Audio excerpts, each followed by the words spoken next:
on here. You know, what's your opinion about this? What's your opinion about this? When you talk to somebody. But you know right away when you're in or when you're out on what's going on. See, this is something that Noel Newman argues, is that human beings have this kind of detection device, a sense of what will fit here and what won't fit here. But isn't a lot of that also kind of projecting your self-consciousness about things onto other people? I mean, if you go into something assuming you're not going to be accepted, then you're not going to speak up. And doesn't that have more to do with you than the public? Well, it is. It's a whole issue of perceptions going on here. Right? If I go in with an expectation that people aren't going to like what I have to say, it's likely to come true. Right. Because I'll send cues, they'll respond to those cues, and things will happen. But she says people have this natural tendency to watch and to detect what's going on, and that this then shapes what we're willing to talk about in a public setting. I also think basically we all know our safe places too.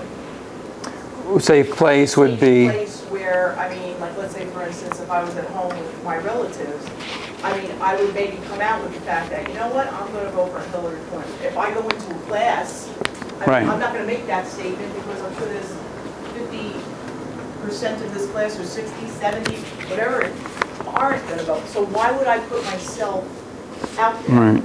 Okay.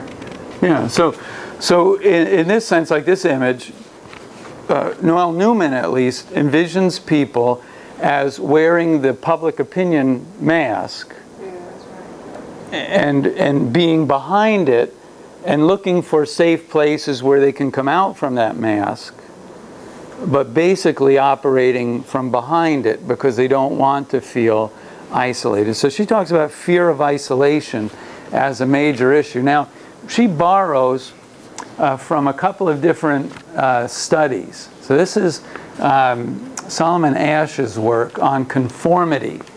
So we all have the idea of conformity, that we want to fit in with others. And so Solomon Ash did this study. I don't know, how many of you read this study before? This is done in 1953. You can see it right here. This is an entry.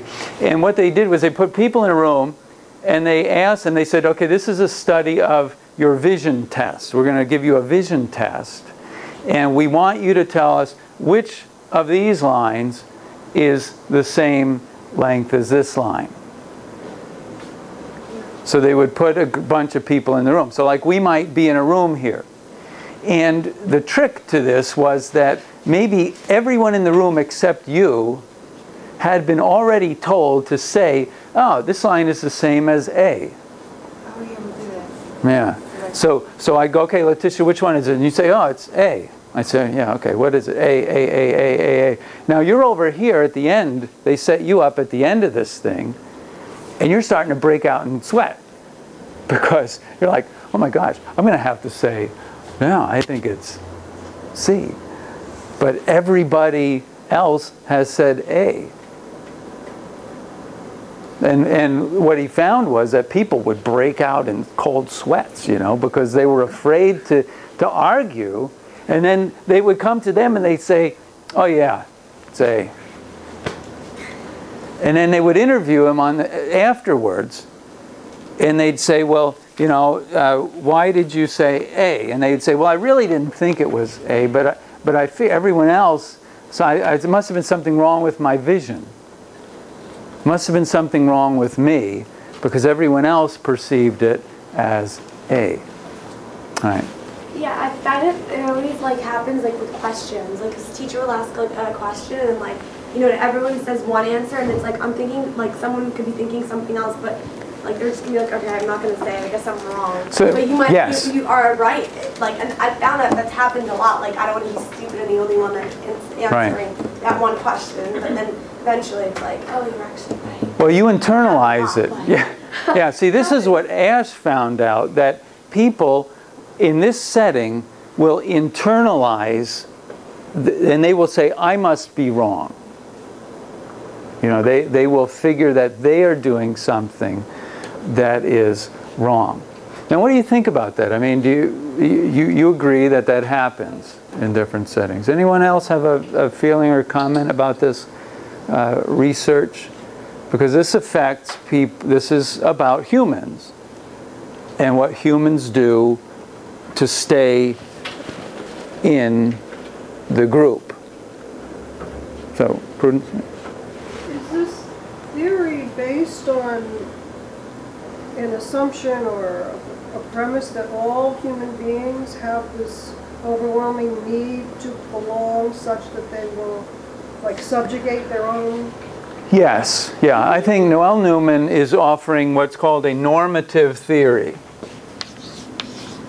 or a normative, or what we sometimes call a nomothetic theory, which is a law, a universal law, that human beings want to belong, by and large. You know, Noel Newman says there are some people who are the avant-garde and the hardcore who don't. And I think we want to talk about that when we get there. But yeah, she's saying this is a universal human law, which is one of the things we'll talk about communication theories, that there are theories that say this is true in any culture, anywhere you go. It's true in South America, it's true in Asian countries, it's true everywhere. Yeah, so she's going to say, I'm going to show you an example of this from an Asian country, in fact, too, in a minute. So, all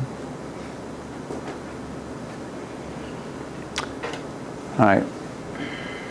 So there is that. There. Anyone else want to make a comment about this?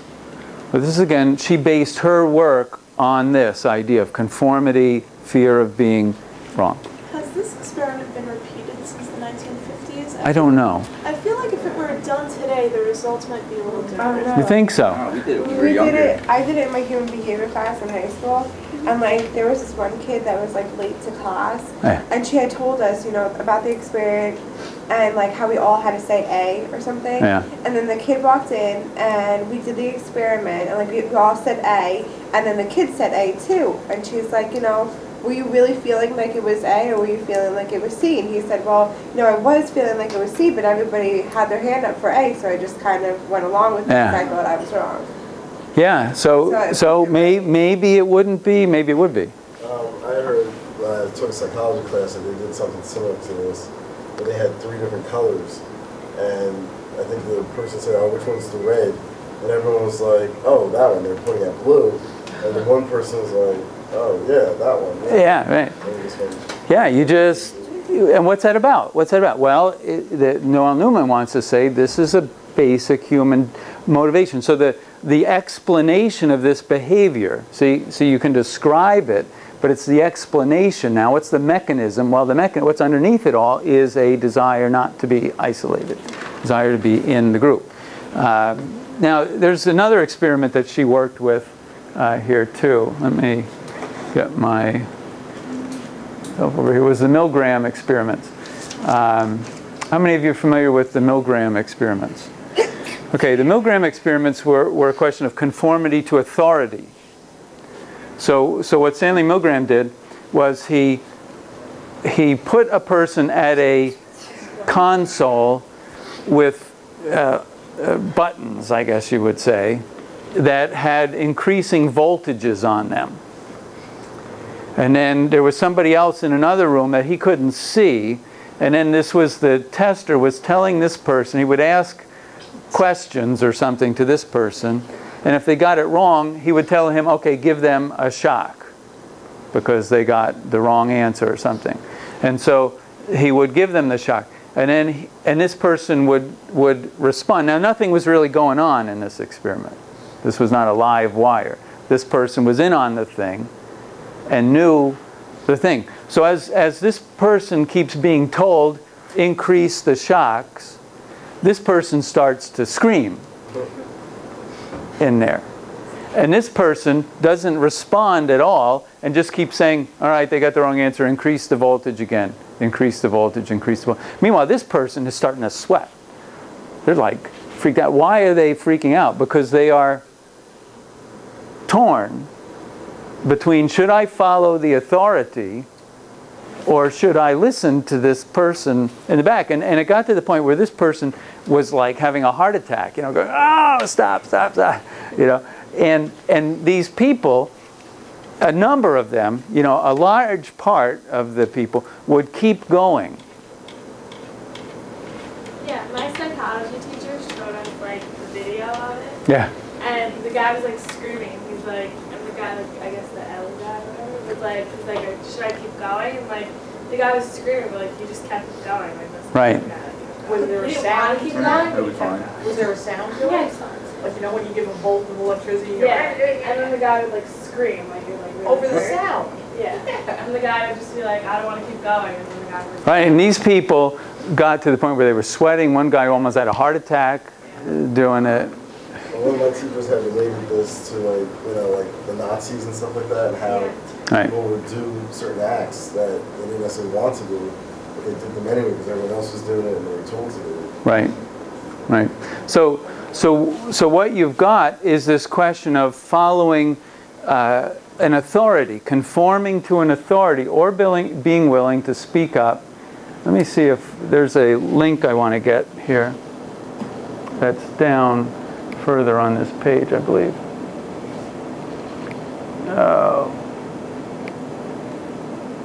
Well, I can't find that link right now, but I'll tell you the story.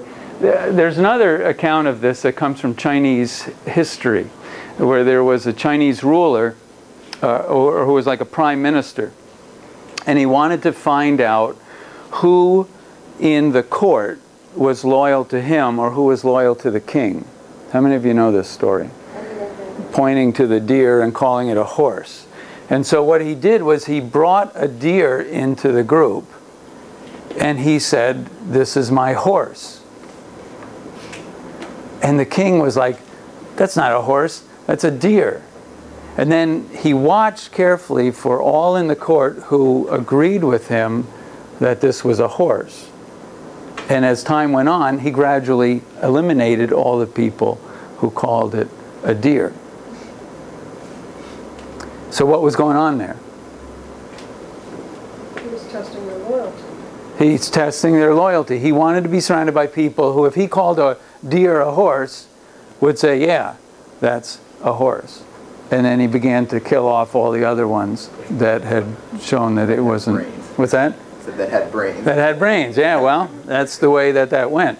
So through the Ash experiments, through Milgram's experiments, what we see is that Noel Newman says this is the way people are. People will conform to, let me get this up again.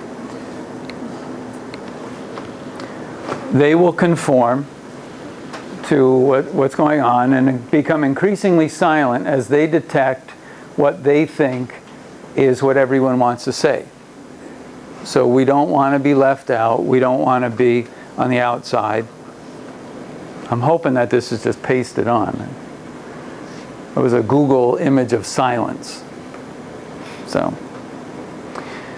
yeah, but we don't want to be like this. We don't want to be like the person who's just out there by himself, alone, being told to be quiet. There's another theory that is about this by a man named Edwin Friedman. You won't find this in your book. This comes from some of the graduate courses that I teach on systems theory. Edwin Friedman was a consultant in organizational dynamics. He consulted with governments. He consulted with a number of organizations. And he came to have a theory of human behavior that said when people get anxious, they herd. There's a herding instinct in people. And you can see this in animals. If you frighten a bunch of animals, they will form a herd. They will all come together and move in the same direction. And so Friedman was of the opinion that human beings are, are mammals too. And so if you get them under anxiety, they will silence opposition and just stick together. And this can have all kinds of negative consequences. I mean, it's functional if you're a wildebeest and a lion is coming, you know, because then everyone herds together and you look like a big thing, and you don't separate, because if you separate, it's going to get you. But in humans, it's a bad thing, because we tend to herd, and then we deny the differences that exist among us. Okay, so Noel Newman rejects, on the other hand, the idea that people do what they do to identify with a winner. So I don't know if you've ever thought of that as a possibility, but that some people would say, well, why do people say? Well, they want to be on the side of the winner. You know, so it's like bumper stickers. Have you ever put a bumper sticker on your car of the candidate who lost and then removed it after the candidate lost? You know? Well, what's that about? Still see the carries riding around. Well, what's that about? It's about you want to be on the winning side. So some people have a theory that people shut up because they want to be on the winning side. Noel Newman says, no, that's not what's going on. What's going on is that people are afraid of being isolated. All right, now, let's talk about, which image do I want? Let's put that one up. Let's talk about mass media in regard to this. What are the mass media? Television, newspapers. Internet's an interesting question about whether that's mass media. What do you think? Let's get some ideas about internet. It definitely is. Okay. Think it. Okay. Yeah.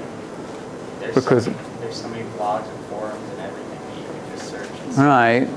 Yeah. I have a different perspective on this. Let's think of it this way.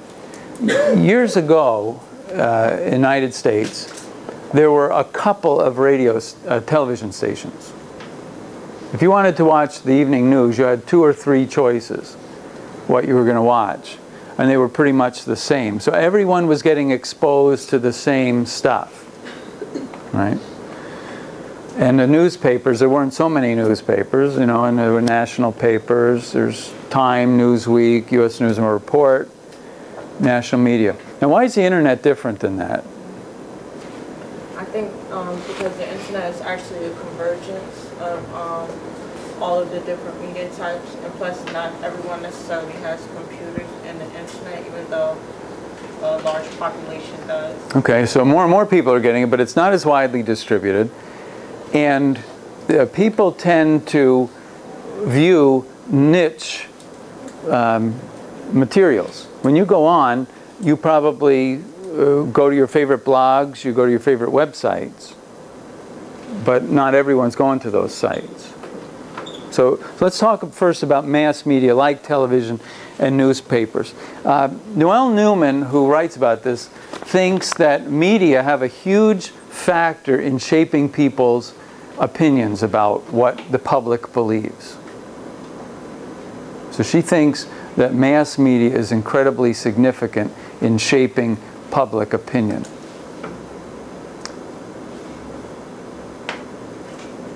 Anyone want to disagree with that?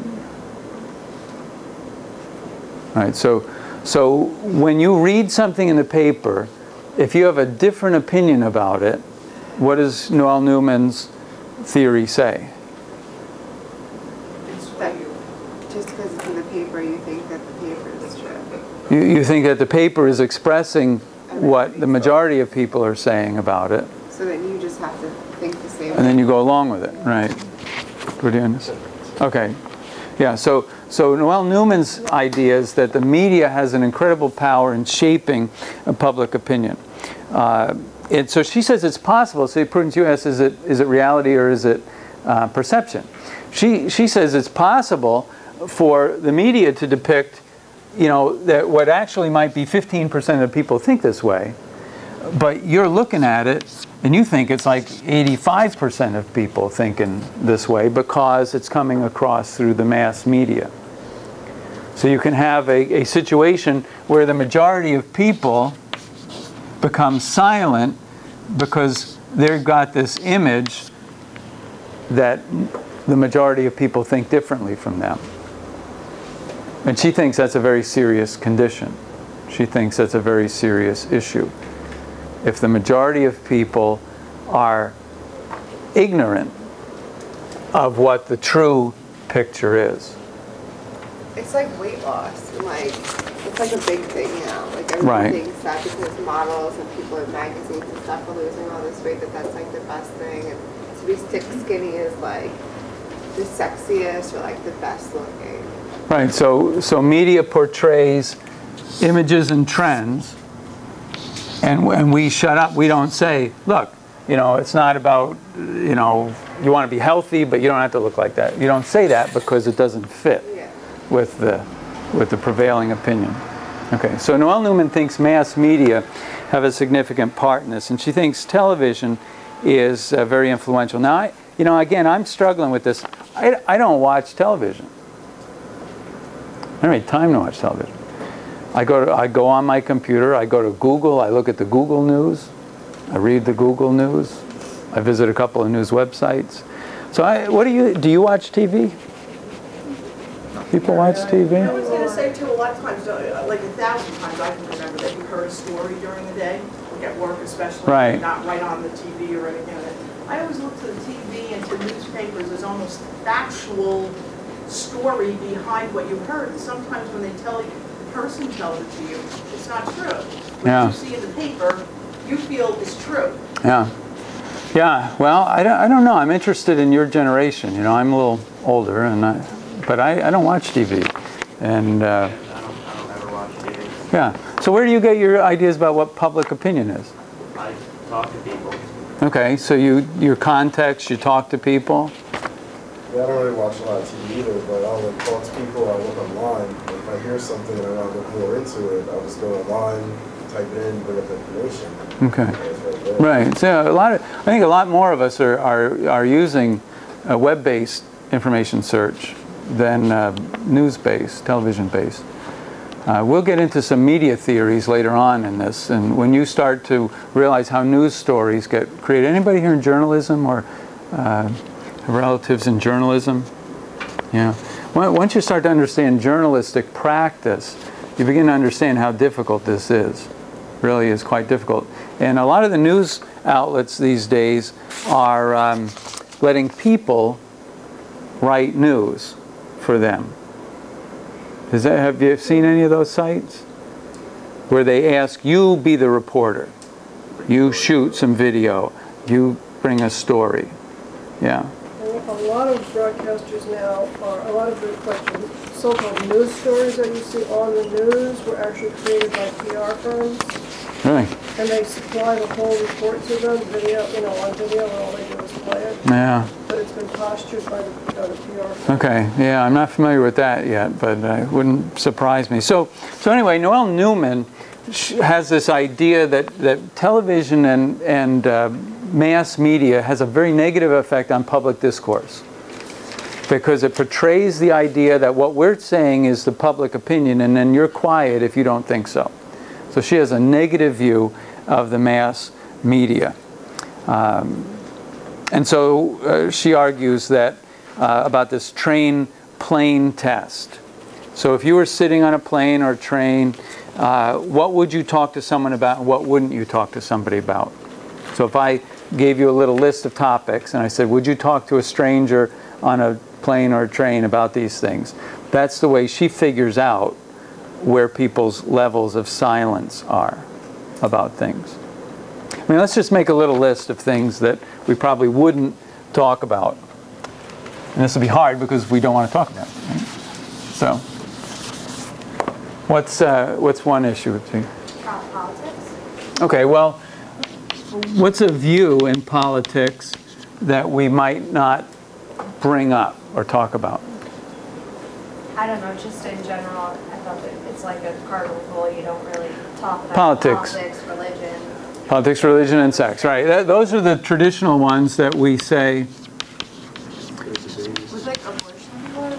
Okay, maybe abortion is one. If you have an opinion about abortion, but you feel like public opinion is different than yours, she would say you would silence your opinion. And what is opinion of abortion though? Yeah. It's like I feel like it's 50-50. Okay, so you're feeling like it's 50-50. So then in that case, you're going to feel like there's no problem speaking out. No, but at the same time, you don't want to bring it up because what if your 50 isn't the person that you're talking to 50, then you got an argument blowing up the train. So that might be one that you would be careful about. Personal problems. Okay, sorry about that. Personal problems. I don't know that her theory really addresses that. I mean, you wouldn't just say, oh, I got into a fight with my girlfriend or whatever, you know what I mean, or a stranger. All right, so that, I don't know what public opinion is about having fights with your girlfriend. Let me get some other ones. What don't people, are you not going to talk about? Money. Okay, money. Drugs.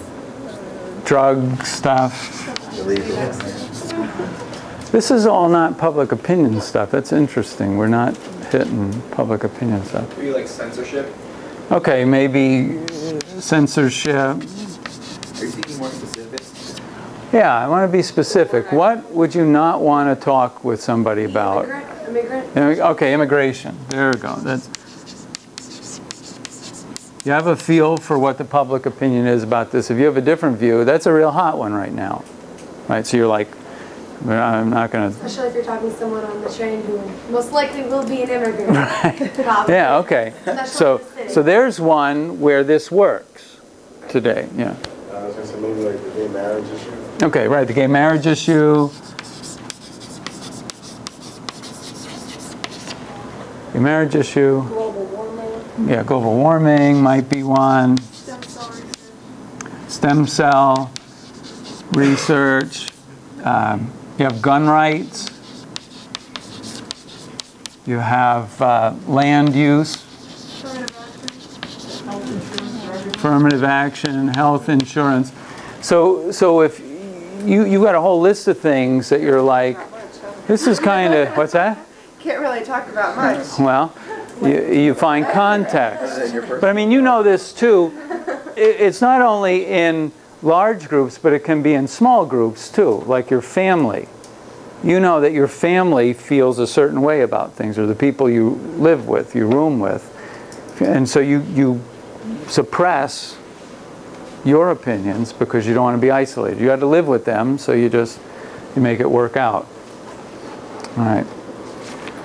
All right, go ahead. Is that like a better way to do things though? Like to like keep it on the hush and stuff? Because I'm not that person. Like I would kind of express how I feel, because I feel like if I don't, like years down the road, I'm gonna like go crazy because I kept it all inside. Well, yeah, let's talk about the people who don't go along with this. Okay. Noel Newman says that there are two groups of people who don't do this. She says that you have what she calls the avant-garde.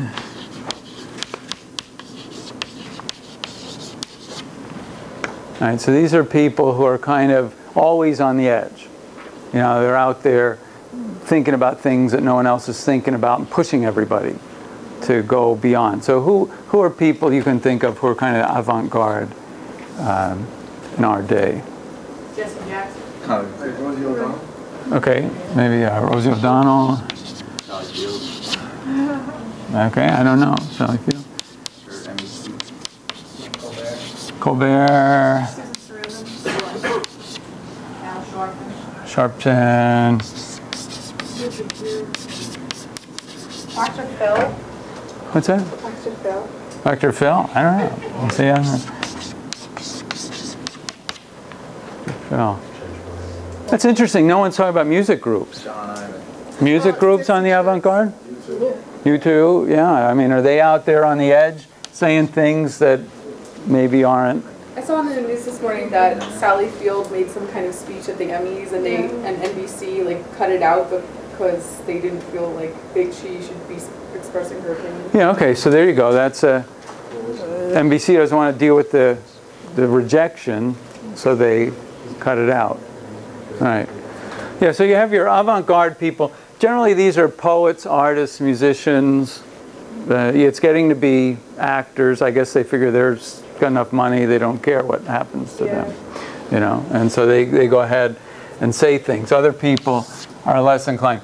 And then, so she says you've got your avant-garde, and then she says you've got your hardcore, she calls them. The people who just say, I don't care anymore. Eminem? Okay. I don't know.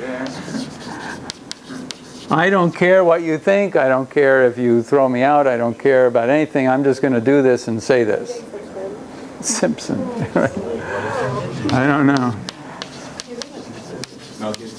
Mel Gibson. I don't know how liquor flavors this. Yeah, alcohol plays in. Oh. All right. So. Is Howard Stern hardcore or avant-garde? And Rosie's borderline too. Of this? Yeah. You mean? Yeah, I don't really understand the difference. Well, let's talk about this. Right. I don't understand the difference. And a lot of people who read her theory say, well, she just kind of tacked this on at the end to account for the fact that not everybody is worries about this.